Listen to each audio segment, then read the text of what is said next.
Hi எல்லோருக்கும் வணக்கம். Bigg Boss season 9 Tamil.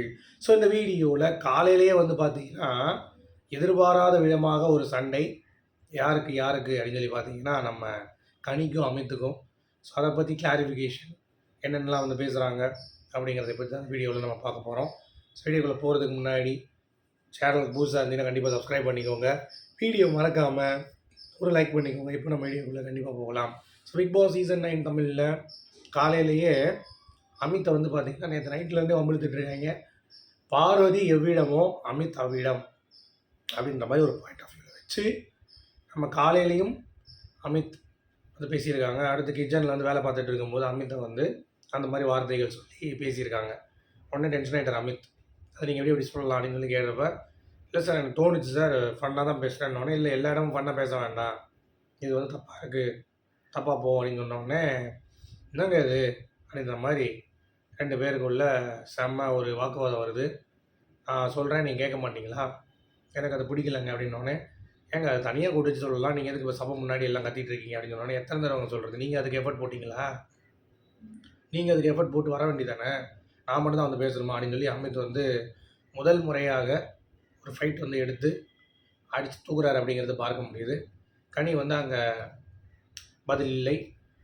சர்க்காசமாக நிறைய இடங்களில் வந்து பார்த்திங்கன்னா கனி வந்து அந்த மாதிரி கருத்துக்கள் வந்து பதிவு பண்ணிட்டு தான் இருக்காங்க. அது பிடிக்கலன்னா ஸ்ட்ரெயிட்டாக வந்து சொல்லியிருக்கலாம். பட் அமித் பண்ணது கொஞ்சம் கொஞ்சமாக சரி பொறுமையாக இருக்கும்னு நினச்சாரு. பட் அவருக்கு அதை திருப்பி திருப்பி கேட்குறப்ப இந்த கேஸ்லாம் போட்டாங்கல்ல, அதில் அவர் ட்ரிகர் ஆகிட்டார். அப்புறம் இப்போ பேசினவுடனே அவருக்கு இன்னும் கொஞ்சம் கடுப்பாயிடுச்சு. கடுப்பாயிட்டு தயவு செஞ்சு பேசாதீங்க அப்படின்னு சொல்லி சண்டை போட்டார். அப்போ வந்து சாண்ட்ரா, திவ்யா இவங்கெல்லாம் வந்து கனிக்கு தான் கொஞ்சம் சப்போர்ட் பண்ணுறாங்க. இந்த மாதிரி விடுங்கங்க, இன்டென்ஷன்லாம் அவங்க சொல்லலை, சும்மா பேசிட்டாங்க, அதுக்கடுத்து திருப்பி வந்து அவங்க ஒரு ஹர்ட் ஆகிட்டீங்கன்னு சொல்லிட்டு மன்னிப்பு கேட்குறாங்க, நீங்கள் சும்மா சும்மா சப்போர்ட்டுக்கு வராங்க அப்படின்ற மாதிரி 2 பேரும் திட்டுறாங்க. யார் நம்ம சாண்ட்ராவையும் திவ்யாவையும் வாய மூட சொல்கிறாரு. திவ்யா வந்து உடனே அட்ரஸ் பண்ண ஆரம்பிச்சிடும்ல, ஏம்மா அவளுக்கு அட்ரஸை கொடுத்து தொலைகிறேன் அப்படின்ற மாதிரி ஆயிடுச்சு. சரியா, அட்ரஸ் அங்கேயே அட்ரஸ் பண்ணுங்க அப்பா. ஓகே. ஸோ கடுப்பாயிட்டு அமித் வந்து பார்த்தீங்கன்னா பேசாதீங்க அவ்வளோதான் அப்படின்னு சொன்ன உடனே விக்ரம் வந்து சொல்கிறான், அதே இப்படி பேசாமல் இருக்க முடியும், இந்த வீட்டில் வந்து எல்லாம் பேச தான் முடியும், சும்மா உட்காந்துலாம் இருக்க முடியாது, இது எல்லாருமே கருத்து சொல்ல வேண்டியது இடம் தான் அப்படின்னு சொன்னோடனே சபரி சொல்கிறேன் அப்படின்னு பார்த்தா நான் ரம்யா போனப்போ என்னையும் செம்மையாக வந்து இழுத்து வச்சு பேசுனாங்க. நான் அதான் சொன்னேன்னா இந்த வீடுங்கிறப்ப எல்லாம் பேச தான் செய்வாங்க, அதுக்கு எடுத்து மக்கள் மன்றத்துக்கு போயிடும், அவ்வளோதான். அதை விட்டு இவங்க எதுக்கு இப்படி பேசிகிட்டு இருக்காங்க சொல்லி இவங்க அடுத்துக்கு அமிர்த இந்த விஷயத்தை பார்வதிட்டு லைட்டாக போய் வெளியே பற்ற வைக்கிறாங்க. எனக்கு அமிர்தம் இந்த ஃபைட்டில் இருந்தாப்புல இந்த மாதிரி சொல்கிறாங்கன்னொடனே கனி என்ன சொன்னாங்கன்னு கேட்குறாங்க. கனி வந்து தப்பாக சொல்லியிருக்காங்க அப்படின்னு சொன்னோடனே, தப்பாக சொல்லிட்டாளா, ஆமாம் அப்படியா, சரி அமித் கொஞ்சம் ஆகிட்டாங்க, ஏன்டா இப்படி பண்ணுறாங்க அவங்க அப்படின்னு சொல்லிட்டு நான் போய் இது செய்கிறேன் அப்படின்ற மாதிரி பார்வதி வந்து ஒரு தென்றல் புயலாகி வருது என்ற மாதிரி வந்தாங்க. ஆனால் வந்தோடனே அமித் வந்து கொஞ்சம் கூலாக இருக்காருன்னு தெரிஞ்சிருச்சு. அதனால் சரி அவர்கிட்ட எதுக்கு நம்ம பேசிக்கிட்டு நம்ம இந்த மிஷு அப்படியே விட்டுலான்னு சொல்லிட்டு திவ்யா கிட்டே போய் வம்பிழுத்துட்டு இருந்தாங்க.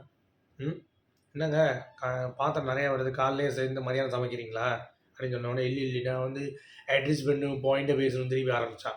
எப்பா உன் கூட மனுஷன் பேசணும் அப்படின்னு சொல்லிட்டு கானா வினோத் வந்து கேட்குறாரு, ஒரு பேண்ட் சட்டை எடுத்துகிட்டு வந்து இது எப்படி இருக்கும் எனக்கு அப்படின்ட்டு. அதில் கான்ட்ராஸ்ட்டாக ஒரு கலர் சொல்லி நல்லா இருக்குன்றான்.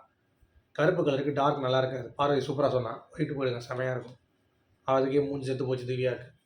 சரி அப்படின்னு சொல்லிட்டு அங்கே வந்து முடியுது.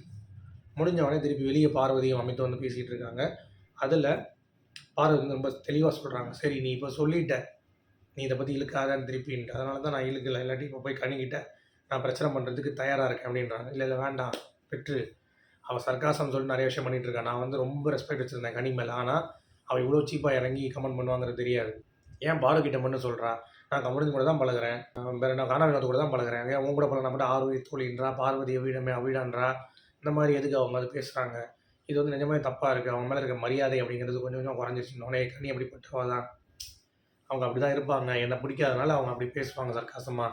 ஸோ சரி விட்டுரு, இதை நான் வளர்க்க விரும்புகிறேன் அப்படின்றாரு. சரி விட்டுரு, நான் இனிமேல் வந்து விட மாட்டேன், அதை போய் பேச மாட்டேன், நான் அப்படியே வந்து அதை மறைச்சிட்றேன்றாங்க. சரி ஓகே பார்த்துக்கோ அப்படின்ற மாதிரி வந்து அமித் சொல்கிறாரு. ஏன்னா அவங்ககிட்ட போய் இறங்கி எனக்கும் பேச தெரியும், விக்ரமும் நீங்களும் வந்து பேசுகிறது ஒரு மாதிரி இருக்குன்னு, ஆனால் நான் அதெல்லாம் பேச மாட்டேன், அதெல்லாம் வந்து தரம் தாழ்ந்த விமர்சனம், ஸோ அதெல்லாம் நான் பேச மாட்டேன் அப்படின்ற மாதிரி ஓங்கி கனிக்கு வந்து ஒரு செருப்படி கொடுத்துருக்காரு அப்படிங்கிறது பார்க்க முடியுது. ஸோ உங்களுடைய கருத்துக்கள் என்ன சொல்லுங்கள், மீண்டும் சந்திப்போம்.